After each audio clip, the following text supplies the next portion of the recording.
Okay guys, now the Opel's doing a stoppie, as you guys can tell. You guys know we're talking about the torque tube on this thing. And when we took it on the drive the other day with the new suspension, it was, you could hear it rattling back there and making noises.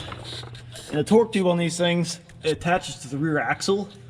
And it's like a drive shaft inside of there. And then it has a dinky little drive shaft right here. And well, anyways, all those bushings that you guys see will go out. There's a bushing right there that'll go out. That's what we think the problem is. Well, it is a problem because these things go bad. All the other torque tubes have laying around here, just laying around or whatever, are all shot. So this one has to be bad. And so we got all the parts for it. We're gonna do that today, this morning before I have to go to work. And then probably bleed the rear brakes and maybe take it for a drive. We did another quick alignment today too, to get the front wheels a little better. But yep, I guess we'll get working on this here and I'll show you guys how to do that as well. And should be pretty easy. You will need some special triple square bits, I think.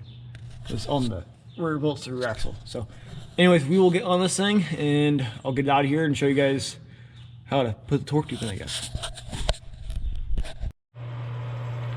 Okay guys, we got the torque tube out. Sorry for the noisy little heater, but it's kind of chilly out. It's supposed to be 52 out, but it's kind of windy, and so yeah, so turn the heater on. But anyways, we got the torque tube out. Kind of a pain in the butt. So there's a couple bolts here. These two here, you take out the U-bolts. Obviously, you take out these two bolts, and then there's 4 bolts on this thing that goes into the drive shaft, or not drive shaft, the rear axle. And those are weird Torx, or no, they're a triple square. And we actually stripped one out. And we made a mistake of putting the rear end on the spring saddles, I guess you would call them. I don't know, the spring mounts, I guess, on the rear end. So when we're down to one bolt, we're taking it out, the whole rear end went, whoop, and then this thing slammed to the car, which was already loose, and then the bolt got wrecked. So hopefully we didn't damage the seal that this thing goes into the rear end. We hope we didn't. So just the word of the wise, don't put the blocks of wood, put the blocks of wood underneath the car body. Don't put it underneath where the spring's set in the rear end there. So definitely have to wear that for next time. Another problem that screwed up is I wrecked this bolt a little bit because somebody put a massive self-tapper through there. I think we're thinking it's for the exhaust, like a hanger. They put like a wire around there or something. So, and the washer has to come out like this. So and those washers aren't supposed to come off. They stay on or whatever. So I think I wrecked that, but there's no way I could get around that without cutting that guy off. So I didn't even realize that was there. So that's annoying. But the next thing though is I have to show you guys how shot this thing is. This thing is shot. It's cooked. It done for. And as you guys can probably tell how bad it is. Like, look at that. There's nothing left of it. Like, there ain't nothing. Like, look at that. There ain't nothing there. So it's the worst one we've seen yet out of all our Opel rear ends we have, which we have like 5 laying around here. So it's pretty bad. So the next thing like we're gonna do is take off this nut. We're hoping the little impact will do it here, the one I got at work. It's felt good. I've taken about pretty much everything off with it. It's a little tough taking off lug nuts, but it's taken off pretty much everything I've asked it to. So hopefully it can take off this big old nut, so those things are torqued pretty high. If not, we'll have to get the air impact out. But we'll see. Yeah, so that's the plan of things, and we'll update you guys when we get it off and how we put the new rubber in or how we take it out. So we'll be right back. Okay guys, well we got out of the part. Actually the impact took this nut off there really easily. But the next hardest part was getting this, I call it the yoke thingy, Bob. I don't know what I call it, spline thingy. Yoke, yeah, yoke. We had to use this thing, and we had to end up getting a spacer because we ran out of threads. But that works pretty well. And then the old one, where did the old one go? Sitting over there. Oh, sitting over here. Anyways, the old one came out really easily because it's completely shot, so they were able to just push it out the one side. And you guys can see now how bad it is. This is what a brand new one looks like. That's heavy duty from Opel OGTS source. So that's kind of neat. But anyways, I felt the bearing real quick, and it's really, really bad. Like, if you guys can... You guys probably can't hear it, but it's like chunky. Like, it's like, it doesn't want to turn. So that's cool. But thank goodness we have like 5 Opel rear ends laying around. So this is the one from the red car, and that one turns really nice. And that bushing, the torque tube actually doesn't look that bad, which is pretty cool. So we're going to take that bearing out and use it instead. And the arm looks a lot nicer too. It doesn't have much rust. That one has a lot of rust on it. But it's kind of interesting. So we're gonna use that one and get it back together. And I'll show you guys what we get done. Okay guys, we're back on the 69 again today. Working on the torque tube again. Anyways, we did some stuff. I don't know if we showed you guys it. Can't remember what we all did. Turn on some lights in here. We got the new rubber in. The old one was pretty shot, as you guys, I think I showed you guys it before. Got the new one in, kind of a pain in the butt. We used some special grease. You have to get them lined up with these pins in here. It's kind of a pain in the butt. And got a good bearing in there for another car. Opel OGTS sent some really good instructions. So just follow those and you guys will get the hang of it. It's not horrible.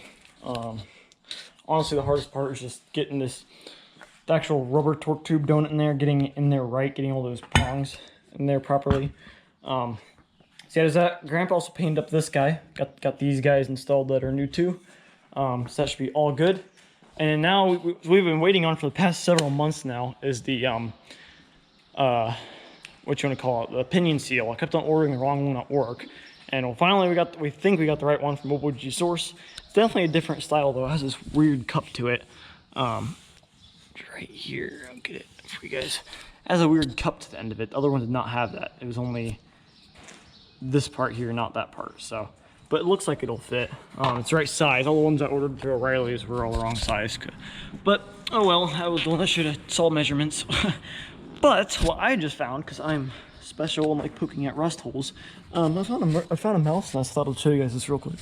Right there. I already got some of it on the ground, but it is deep in there. Let me get the scraper tool. But the more we find, the more rust we find in digging in this car. Like it's up in there. Like it's far. Like I can feel it all the way right there. So I'm gonna get the shop vac and try to shop vac it out and see how much crap I can get out of there.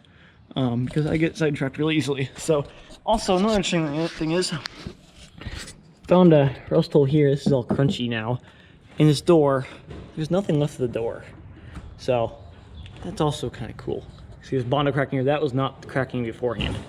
So, because you can see it separated there. From slamming the door so many times it cracked it. Anyways, enough of that talking. I'm gonna shop vac it up and we'll get to working on this thing. And update time. So, got the rest of the mouse nest vacuumed out.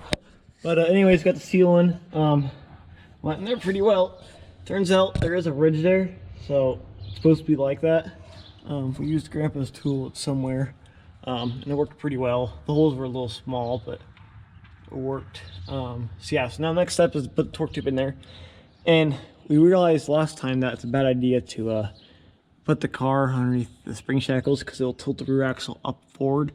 So what we have is a jack underneath there that rotated it. You can see a gap in between there. And then we're going to see what is the right angle for the torque tube to be at to mount to the body. So, because if you jack it up on there, it'll just keep on rolling until there isn't any more rolling left. So, yeah. So anyways, I guess we're going to put the torque tube together and put it on here, and we'll see what happens. Okay guys, we got it all assembled. As you guys can tell, went really smooth. Just putting it on, the hardest part is getting these things lined up, which is pretty easy. Just make them snap in there. And all the diagrams that Opel OGTS gives you, they give you torque readings. Like these are like 15 foot-pounds. This big nut right here was like 87, I think. So yeah, it's pretty cool. We got the back dude, I don't know what you call that, all oiled up. And we're gonna stick it in there now, stick it in the car, and should go pretty well. And yeah, so we will get it done here shortly, and we'll show you guys the final result.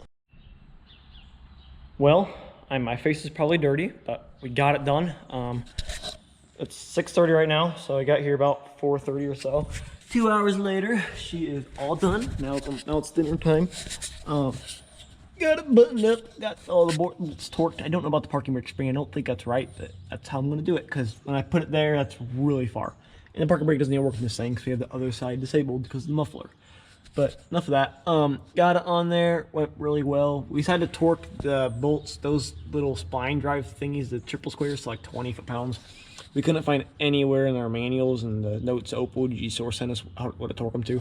So we thought 20 was good enough. That's my grandpa's chart that he has, said 20 is fine. So that is good there. We also did not end up replacing the transmission rear seal, even though I bought one at work. That one was fine. So yeah, everything looks amazing underneath here. Found another Rustol with acorns in it. As you guys can tell, that is an acorn right there. So that is good. This car is very rust-free, as you guys can tell. Anyways, I'm gonna set this thing down on the ground, jack it up, put the blocks underneath there, and then sadly we won't be able to drive it tonight. Well, I may be able to after dinner. We'll see. But Grandpa is off finding gear oil. He has a whole bunch of crap from tractors and combines and some stuff for the MGs and Triumphs. So we'll see what we find here. And yeah, we'll set it on the ground here, and be the first time this thing's been on the ground in about a month and a half, I think. So we will get it on the ground. And now I'm in different clothes, as you guys could tell. It's the next day, actually, day after. My face is probably dirty again. But anyways, enough of that. Got the car done. Finally, thank goodness. It's been working out about an hour, I don't know, 45 minutes or so. Did have some difficulties. After I filmed that clip, you know, we went and ate dinner, of course, and walked here in the shop, in the workshop, and guess what I saw laying on the table? You guys wouldn't believe it. I saw 2 rubber bushings laying on the table, and I'm like, gosh dang it. And let's see if I can find the old ones. I don't know if I have them here or not. They were around here somewhere. I don't think we have any more. But anyways, so the 2 rubber bushings that squeeze into the torque tube or whatever, the bracket thing that actually supports it to the car. So yeah, I saw them. I'm like, oh my gosh. So we thought we had to pull the torque tube back out to get them on there. Well, thank goodness, with Grandpa's brilliant, I don't know, Grandpa's pretty smart, and I came up with some good ideas myself. We got it on there, and I'll show you guys here what we had to do. But what a pain in the butt. It took us about 30 minutes to get him in. It's that bottom guy right there on the very bottom. So that guy, he hooks him down there underneath. It's that guy up there. That's one that was gone. The other one was up top. I don't know if you guys can see that or not. That was the real booger. The bottom one wasn't that bad. We were able to squeeze it in there pretty easily, and then use a whole bunch of assortment of crowbars and tire spoons and different stuff like Grandpa had laying around. Able to force it in there. The top one was a different story. We had to I thought I got the idea of using soapy water from doing, you know, dirt bike tires with rubber. So we got soapy water in there. That helped a lot. Good thing I thought of that. And then after getting a tool from the rear end, over the rear end, so we got a massive rod sticking back. We were able to push it into place and then plop it down there. So a lot of pain in the butt, but we got it on there. We now take the car back apart. So that is very good. Yeah, so that is all buttoned up, looking spotless underneath there. Also filled up the gear oil with the GL5. That's what the owner's manual said, or the service manual says use GL5. So the Triumphs and the MGs use GL4, I guess, and then my grandpa's 1933 American Austin uses GL1. So kind of some history facts, you guys. But anyways, yeah, I forgot what weight it was. It was whatever the normal weight is. Or my grandpa has laying around in a 55-gallon drum for tractors. So it'll work. It's all the same stuff. Who cares? But we did discover something interesting. I'm actually going to check the oil in here in a second. The oil's been down lately. It was probably almost a quart, maybe more than a quart low. It's probably about a quart low beforehand, and I haven't checked the oil in this thing since I did the oil change on it last fall. I put quite a few miles on it, probably close to almost 60 miles, which is a lot on this thing. And it was about a quart low. I'm like, ooh. And I filled up the oil, started up today, and there was a lot of blue smoke coming out, even with the choke off. You rev it up, blue smoke comes out. So we don't know what that's all about, if there's something in the exhaust or if it is really burning oil. So I'm gonna check the oil here again. We went for about a 6-mile drive. I didn't film any of it because, I don't know, it's kind of boring. But yeah, so I don't know what's going on with the exhaust in this thing, or the oiling issues. But anyways, what I just did to it, my grandpa's picking asparagus right now with my grandma. And what I did, since I have a little bit of time here, put the intake back on it. I got this on Facebook Marketplace actually really cheap. I think I paid 40 or 50 bucks for it. So really happy with that. Brand new, they're over 200. Got that and then put the rest of the system back on it. That was like that. I was going to run the rubber dude that it comes with, but it did not want to cooperate with the, it's basically the same size as the narrowed down fitting here. And I don't know, I didn't feel like doing anything custom. So slapped it on there just now. We'll get the hood on there eventually. I don't really feel like doing that right now. There's supposed to be really big storms today. It's currently 5:40, and from 5 to 7, we're supposed to have like tornado warnings and all this stuff in Indiana, and it's so warm out, it rained and it got like 78 degrees out, and who knows what's going to happen, but it hasn't rained yet, so it's supposed to rain an hour ago, so no one will ever know. yeah, the torque tube sounds really good on this thing. Car handles great. It rides really good at 60 mile an hour with new front suspension. Check out that video if you guys haven't. So yeah, it's pretty buttoned up. So that's about all I want to do with this car in this video. Short little video about the torque tube. I guess the next videos you guys can be counting on is stuff on the yellow car, or that video we posted beforehand, before this video. I don't know. Big updates on the yellow car. So definitely want to check that out. Really, really big updates, actually. So we will see what this video entails. I guess I'll probably end it off here, and thank you guys for watching. Don't forget to subscribe, see updated other videos in this piece of junk, and maybe I'll make some videos of the rest of the junk here, or the junk in that barn, and the Prelude that's a piece of junk as well. So all the junkiness. So yeah, so anyways, I guess we'll end this off, and we'll see you guys later. Well guys, it's been a few weeks actually, probably almost a month, and the Opel is actually at my house, at our house right now. So that is pretty sweet. I made one goal at the beginning of this year. One of those goals was to drive this to school eventually. And that plan finally happened yesterday. Yesterday was the last day of school, thank goodness. So I'm gonna be a senior next year, which is crazy to think about that. But yeah, just wanted to throw this in real quick. And drove to school, made it, drove with my sister.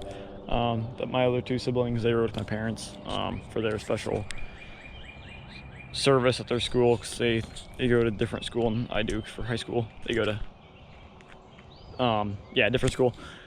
And so yeah, so back on this thing, it did pretty good. It did get a little hot. I came home, I left the Prelude at my grandparents' house, drove this thing home. It got a little bit hot, like after it's about the middle of the gauge the whole time, and then I did a full throttle pass actually right down the road about a mile from here.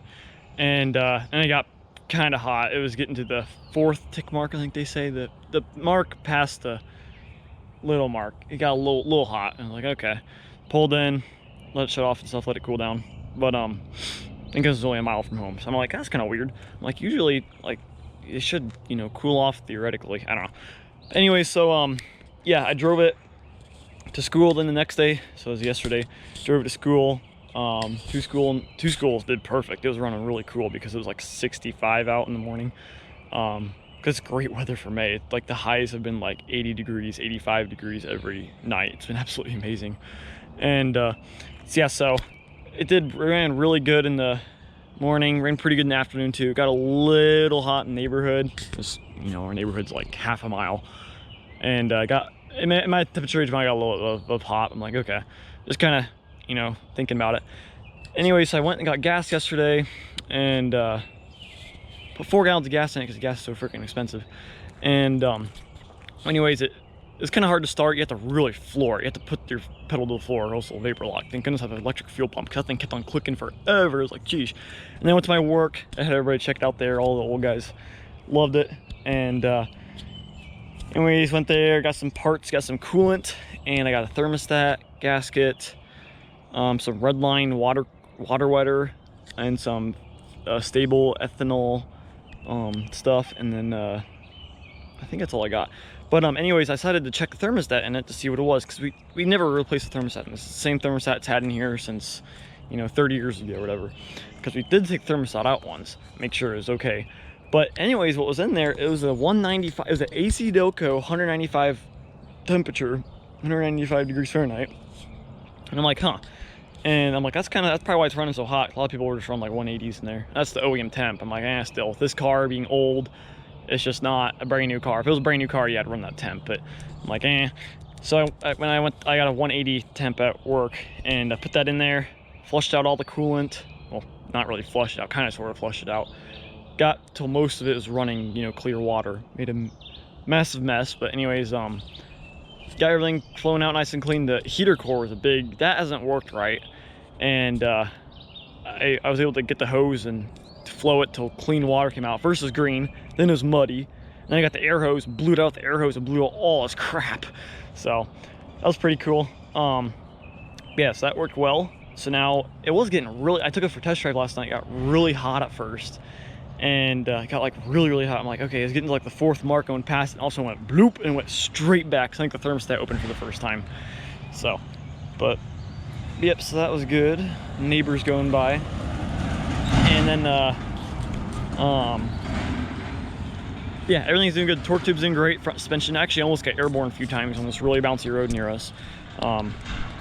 They have created it for the international truck plant, sort of kind of out on the way to the airport, and it's just a really bumpy road. And I almost got airborne a few times in this thing, going 55 on it, because the front suspension's so stiff and the rear is pretty not stiff. So that's pretty cool. Yeah, it does smoke a little bit. That's because the breather vent smokes. I showed them those little air filters on there, and it's making it smoke. But other than that, though, it's doing really well. It's actually locked right now, but interior's looking fresh as always. Everybody loves it.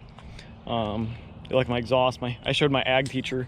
He enjoyed it because I don't know if he had an Opel in high school or he knew somebody had an Opel in high school, and his dad was a Volkswagen dealer, so he enjoyed it as well. A lot of my friends enjoyed it at school, so they were all wanting me to bring it for the last day, so I went and did that. And I would drive it more, but I have to drive my siblings to school, so, and they won't fit in here. But yeah, so I'm gonna be keeping this for a few more days here, maybe a couple weeks, maybe the rest of summer, who knows, and just enjoying it every chance I get until the engine blows up. And yeah, just wanted to throw this clip in real quick, summarizing it up and all that fun stuff. But we'll see what we do next on this thing. Probably it's fine where it is. So I might give it a bath today, actually. Actually, I might go ride bicycles today. So, or actually, we might go to the place where we got this car from and go say hi to him. Might do that today, actually. But anyways, yeah. So I guess we will be back with you guys. Another big update video is coming soon on the yellow car. Be updated for that. It's gonna be really exciting. I have a lot of. I've been working on that for the past like month, so I have a lot of videos for that. I'm gonna have to cut them up because it's gonna be way too long of a video, but it's gonna be really exciting what we're doing to that car. You guys can't wait for that. I'm sure it's gonna be great. I can't wait to start editing the videos. And yeah, so I am going to close this video out, and we will see you guys next time. Let me know what you guys think I should do to this car next, just for the fun of it. I'm thinking maybe a rear splitter, maybe a front splitter, kind of like what Tom's refurb did on his Mustang, his Masu Tengu. I'm thinking something like that. I think that'd be really fun. Also, we are planning to maybe do something with the rockers, put some really big bar in there because everyone's freaking out, saying my car is going to fold in half, and the trailing arms are going to fail.